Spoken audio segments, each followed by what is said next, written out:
Haay ashamaa harka fuunee kabajamtoota fi hordoftoota chaanaalii koo nageenyi koo kan jaalalaa kan kabajaa bakkuma isin jirtanitti isiniif haa ta'u jechaa har'a immoo waan bareedaa qabadhee isiniif dhufeen jedha jechuudha.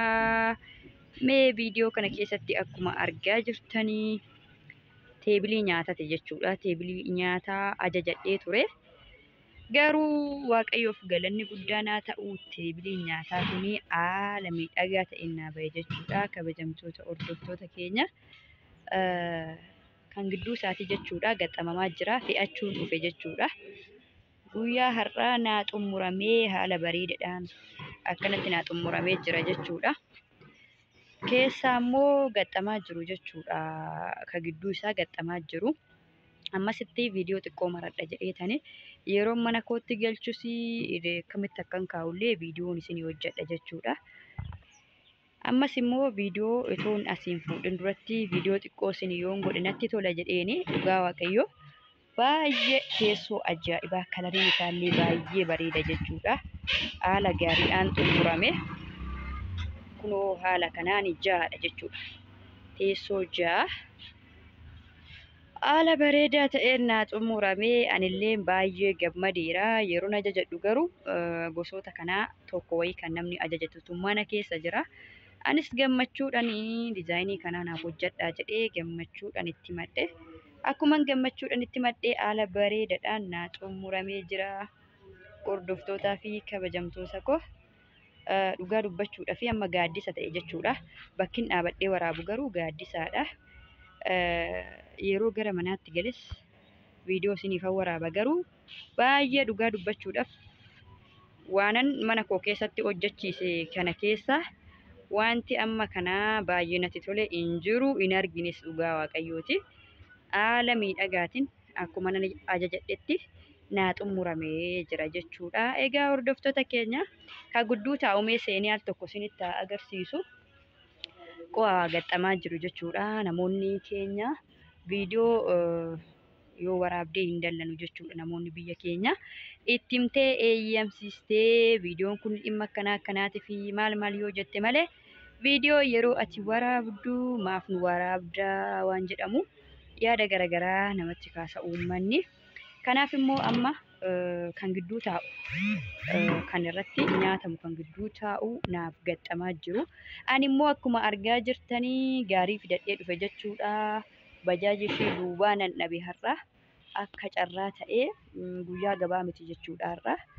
Bajaajii ka duubaa nan dhabee gaarii fidee dhufe gaariidhaan fe'adhee deema jedhee. Akkas egaa hordoftoota koo baay'ee natti tolee jira. Baay'ee gammadeen jira. Meeshaa tokko yeroo hojjechiistanii yeroo ajajattan jechuudha. Meeshaa akka itti ajajattan sana diizaayinii isaa ta'u waan hundumaa kalarii qalamii isaallee maal otoo isin jalaan qayyaramanii haala miidhagaadhaan yeroo isinii bahe meeshaa keessanitti baay'ee gammaddu jechuudha. Meeshaan akkanaa jechuudha. Baay'ee wuddiidha. Meeshaa qalbii miti jechuudha. Meeshaa birrii 10,000 15,000 miti waan ta'eef meeshaa qaalii waan ta'eef yeroo ajajattanii isin jalaa wanti tokko badu baay'ee tokko isin dhiphisaa hin aartu jechuudha. Yeroo immoo ajajattanii akkuma ajajattan sanatti meeshaan hundiyyuu isinii bahu baay'ee isin gammachiisa itti gammaddu. Dadhabbii keessanitti illee baay'ee boqottu jechuudha. Anama meeshaa teebilii kana ergan biyya alaatii dhufeedha kan inni ajajadhe jechuudha. Torbee 3 hin guutu jechuudha addan ajajadhe. Kunoo haala bareedaa kanaan naa xumuramee na eege jechuudha. Guyyaa kaleessaa fudhadhunaan jedhanii. Guyyaa kaleessaa immoo akka tasaa ta'ee dhufee fudhachuu hin dandeenye. Guyyaa har'aa kanaa gaarii fidadhee kun fudhachuu yeroo dhufetti haala bareedaadhaan naa xumuramee baay'ee namatti tola. Kanaaf egaa haala bareedaadhaan naa xumuramee maal kana qofaree jechuudha. Teebilii kana osoo hin taane wantoota baay'eedha mana keessatti kan hojjetamu. Wanti baay'ee nama gammachiisu mana kana keessatti meeshaa yeroo ajajattanii meeshaa akka isin ajajattanitti isinii baasu. Anillee meeshaa kootti baay'ee gammadee baay'ee natti tolee jira dhuguma dubbachuudhaaf. Kanaaf egaa namoonni mana kanatti meeshaa ajajachuu barbaadanii lakkoofsa bilbilaa isiniifan maxxansa meeshaa ajajadhaati. Meeshaan isiniif haa hojjetamu isiniin jedha. Mana keessallee xiqqoo isin agarsiisa. Egaa kunoo gidduunsaa kana fakkaata jechuudha. Ganaa gadi hin baasne. Ganaa bakka teessoo isaatti gadi baasna. Teebiliin isaa gubbaan kunoo kana fakkaataa giingoodhaani filannoo kooti ta'e jechuudha. Garuu namoonni yeroo ajajattanii akkasiin ajajattanitti isinii ba'a. Ani garuu filannoo koo giingoo waan ta'eef giingoodhaan bahee jira. Akkasumallee waan ajaa'ibaa jira mana kana keessa mushurraadhaaf aalgan hojjetamee jira. Namoonni aalgaallee hojjechiifachuu barbaadanii aalgan kun xiqqoo bukkee kana qumsaaxiniitu viidiyoo sirriitti mul'isuu dhoowwa jechuudha. Bukkee isaa qumsaaxinii wayiitu taa'aa jira. Garuu aalgan kun kan namaati. Asumaan natti tollaanan viidiyoo waraabaa jira. Aalgaa kana mushurraatu ajajate jedhanii gatiin aalgaa kanaallee baay'ee qaalaadha. Garuu kwaalitii hedduudhaan kan hojjetame baay'ee haala ajaa'ibaatiin kwaalitiinsa waan ajaa'ibaa ta'ee kan hojjetamedha. Asittillee aalgaa kana wanti adda godhu asitti sokkeetti qaba jechuudha. Iddoo kanatti sokkeetti qaba, bakka ibsaa qaba. Akkasuma bal'inni isaa meetir kaa'amsadha jechuudha.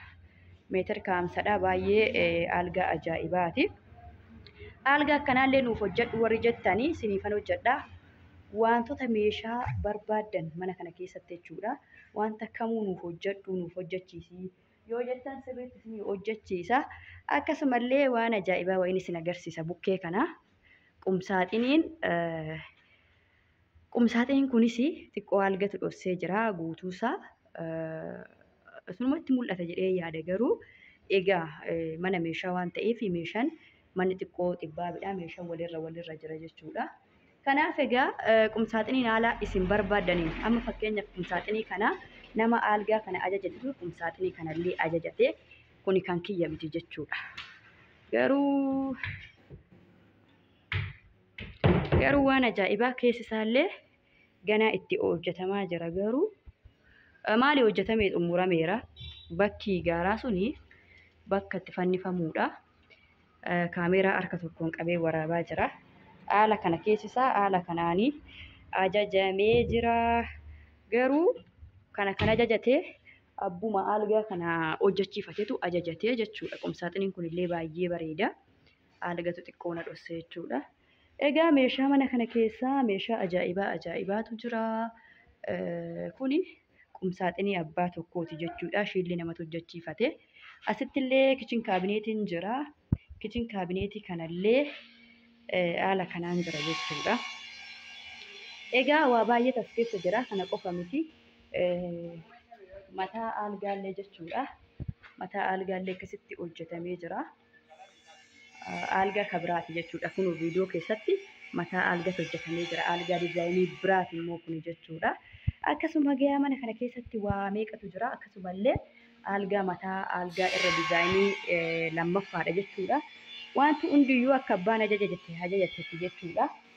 Egaa asitti immoo akkuma argaa jettanii teessoo gosan ani ajajadhee ta'ee kan irratti nyaatan ani giingoon ajajadhe jechuudha. Dheeressoo isaatiillee kun namni biraa ajajateetiin jira mana kana keessatti jechuudha. Egaa kunoo haala kana fakkaatuun bal'isanii hojjechaa jiru. Egaa hordoftoota kabajamtoota keenya kana fakkaataa namoonni ajajachuu barbaadan lakkoofsa isin kan maxxansaa ajajadhaan isin jedhaan magaariin dhaabataa jira. Fayyaa nagaa naa qabaadha.